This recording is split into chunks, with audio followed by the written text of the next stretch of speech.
know the Orient Express. Luxury, romance, London to Venice overnight in considerable style. Hercule Poirot, champagne and martinis, cocktails shaking and pianists playing in the bar, whilst chefs of renown prepare extravagant cuisine in the dining car. Retire to your sleeping cabin, fitted out better than any private yacht, lulled to sleep by the reassuring clickety-click as Europe glides by outside.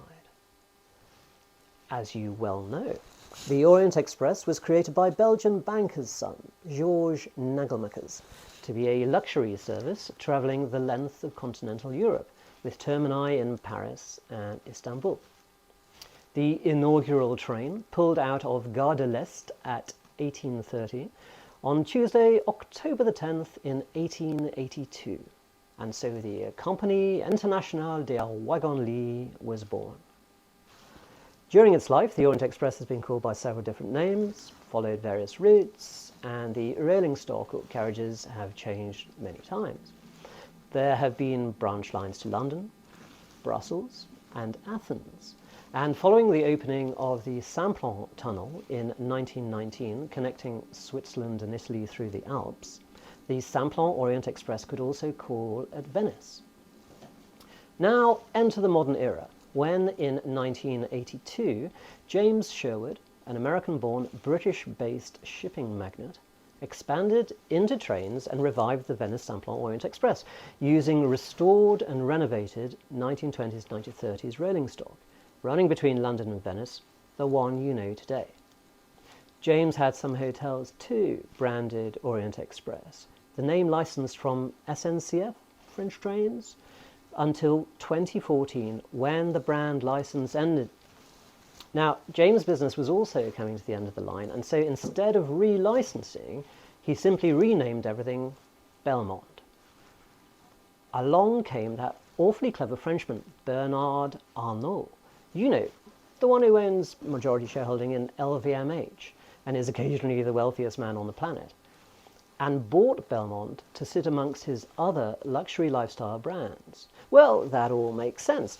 One can easily imagine gargling one's moet and sipping a cognac with the handmade luggage back in the sleeper car. But this is where the story gets interesting, because I don't know who was on duty in the Belmont LVMH offices, but in 2017, Accor bought the Orient Express brand from SNCF. It was up for grabs. And the right to use the name. Yes, that's Accor, who own Ibis. Bit of a departure, you think, but then they are the biggest hospitality company in Europe, 6th in the world, and they're on a bit of a charge. Accor started as Novotel. Remember Novotel? In 1967. And along the way have hoovered up Ibis, Mercure, Movenpick, Fairmont, Sofitel, Banyan Tree, Raffles, and Fina. Club Med, Europcar, Pierre Vacances. Of course, it didn't hurt that Colony Capital invested $1 billion. They partnered with Qatar's largest hotel owner, Qatar. And there have been SPACs on the Paris Stock Exchange and deals with FIFA World Cup since. So now, Accor is making a bit more sense. And it's less surprising that at the same time as buying the Orient Express brand, they also bought 17 Orient Express carriages from the 1920s and began renovation. Enter my good friend Sami Grachem, recently of Sereno Hotels, Lake Como, St. Barth, very good. But now the GM for the launch of the new Orient Express next year. Funnily enough, I was having dinner with Sami in Marrakesh when the earthquake struck last year, and he was telling me all about it. Now, there are a few anomalies with the original. We'll call it the VSOE, Orient Express. The London end starts on a different train, different rolling stock. Nice, but not nearly as nice as the real thing over on the continent.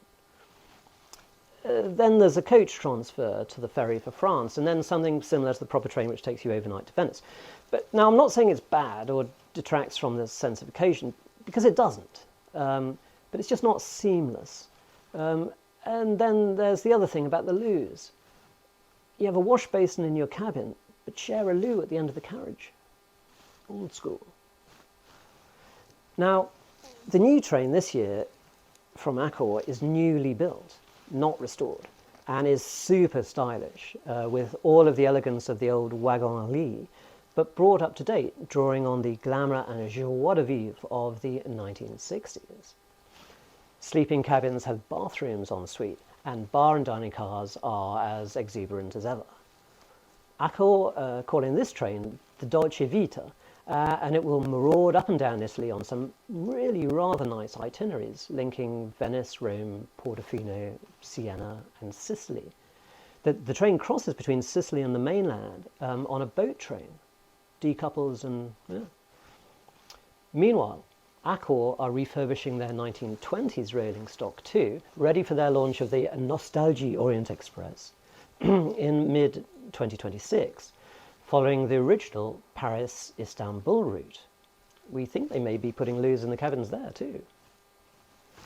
Oh ho, think Belmont. What's all this then? Competition? And that's good.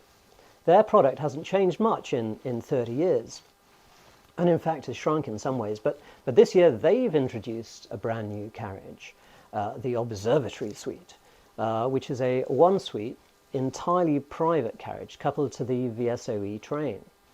We had a sneak preview and it's rather nice, including a freestanding bathtub in the ensuite bathroom, which develops something like an Atlantic swell as the train rocks over points. Belmond have also introduced new routes, Paris to Portofino and Paris into Tuscany. Both routes link the train with Belmond hotels, and that's not bad when one comes to think that Monsieur Arnault has also spent the last decade buying up the world's best hotels to add to the Belmond group. So we're expecting great things from this new rivalry. Sammy has promised me a ride on the Dolce Vita next year, and I will report back to you. But which train has more chew? It'll be interesting to see, and I suspect they will both or all have much to offer for many years to come. Train travel's marvellous mode, and the best course of action, of course, is to call your private travel PA to book you on board, combined with a stay somewhere lovely on continental Europe. Just leave it to us. And have a very Merry Christmas.